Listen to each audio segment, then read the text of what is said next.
السلام علیکم ورحمۃ اللہ وبرکاتہ۔ ڈیئر بردرز اینڈ سسٹرز، آئیں قرآن کو اپنا دوست بنا لیتے ہیں۔ قرآن کے ساتھ ایسا ریلیشن شپ بلڈ کرتے ہیں جیسے کہ ہمارا ریلیشن شپ واٹس ایپ کے ساتھ ہے۔ ہم اگر 5-10 منٹ واٹس ایپ کھول کر نہ دیکھیں تو بے سکون ہو جاتے ہیں، بے چینی سی آ جاتی ہے، اور میرے بھائیوں ادھر ہی ہفتوں گزر جاتے ہیں، مہینوں گزر جاتے ہیں، قرآن کا کچھ زیادہ پتہ نہیں ہوتا۔ ہم جیسے آج کل کے مسلمان ہیں، ہم پہ تو ایک ٹرو سٹوری فٹ آتی ہے، اور ٹرو سٹوری کچھ یوں ہے کہ ساؤتھ افریقہ کا ایک قصبہ تھا، 30-35 گھر تھے وہاں پہ، تھے تو بڑے غریب لیکن بہت ہی ریلیجیس قسم کے لوگ تھے۔ تو انہوں نے ایک اسکالر ہائر کیا جامعہ اسلامیہ سے۔ وہ اسکالر آیا اور قصبہ بڑا خوش تھا کیونکہ ان کے پاس پہلے کوئی عالم نہیں تھا۔ اب وہاں پہ تراویح بھی ہونے لگی اور قرآن بھی سیکھنے لگے لوگ۔ ٹائم گزرتا گیا اور رمضان آ گیا۔ رمضان میں ان اسکالر کی ایک بھائی نے دعوت کر دی، ایک گھر نے دعوت کی، تو وہ گھر میں گئے۔ وہ گھر والے بزی ہو گئے افطاری لگانے میں، انہوں نے افطاری کی اور یہ چلے گئے تراویح پڑھانے۔ یہ گئے تو پیچھے سے گھر والے نے نوٹ کیا کہ ان کے جہاں پہ اسکالر بیٹھے ہوئے تھے وہاں پہ قریب کچھ اماؤنٹ پڑی ہوئی تھی جو کہ ابھی نہیں ہے۔ تو وہ مولانا صاحب کے بارے میں بہت ہی بدظن ہو گئے، اور آخر میں یہ مشورہ ہوا اس گھر کا اور ان کی بیوی کا کہ مولانا صاحب کو نہیں بتائیں گے لیکن ان سے ہم بہت ہی ڈسٹینس ہو جائیں گے۔ تو ایسا ہی ہوا، انہوں نے مولانا صاحب کو کچھ نہیں بتایا، ان اسکالر کو کچھ نہیں بتایا، لیکن وہ بہت ہی دور ہو گئے مولانا صاحب سے، اور اتنے ہی دور بس نماز پڑھنے جاتے اور واپس آ جاتے ہیں۔ اور اسی طرح ٹائم گزر گیا اور اگلے رمضان آ گیا۔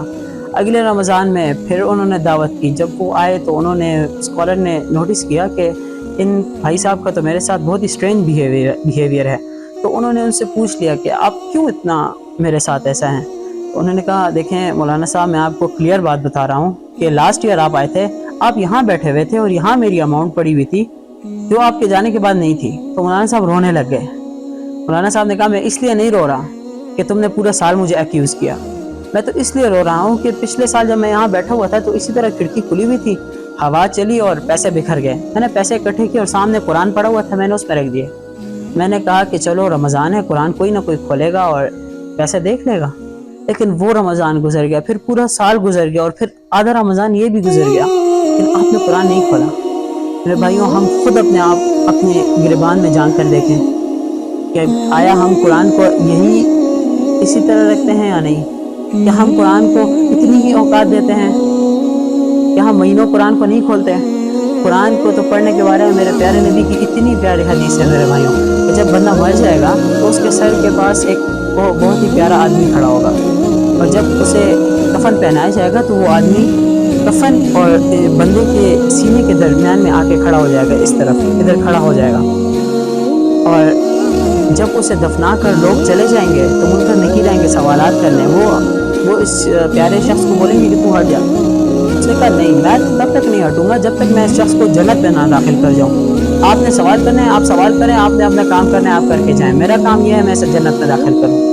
وہ سوال کر کے چلے جائیں گے۔ یہ پیارا آدمی جو اس کی سینے کے ساتھ لپٹا ہوا ہوگا، یہ اس مردہ کی طرف منہ کر کے بولے گا کہ میں وہی قرآن ہوں جسے تو کبھی اونچی آواز میں پڑھتا تھا، کبھی تو اسے دھیمی آواز میں پڑھتا تھا، میں وہی قرآن ہوں۔ اور منکر نکیر کے جانے کے بعد وہ جنت کے فرشتے سے اس کے لیے، اس مردے کے لیے بہت ہی پیارا ایک ریشمی بستر ترتیب دے گا اور پھر چلا جائے گا۔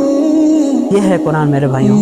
قیامت والے دن حدیث میں آتا ہے، قیامت والے دن قرآن سے بڑا کوئی سفارشی نہیں ہے، نہ کوئی نبی بھی اتنا بڑا سفارشی نہیں ہے جتنا بڑا قرآن سفارشی ہوگا میرے بھائی۔ ہمیں چاہیے کہ ہم قرآن کو روز پڑھیں، روز نہ پڑھیں، دوسرے دن تو پڑھیں۔ ایک حافظ ہے، ایک عام بندہ ہے، عام بندے کو اگر آدھا سپارہ پڑھتا ہے، حافظ کو چاہیے کم از کم 1 سپارہ یا 1.5 سپارہ تو پڑھیں۔ اللہ مجھے بھی عمل کی توفیق دے، آپ کو بھی عمل کی توفیق دے۔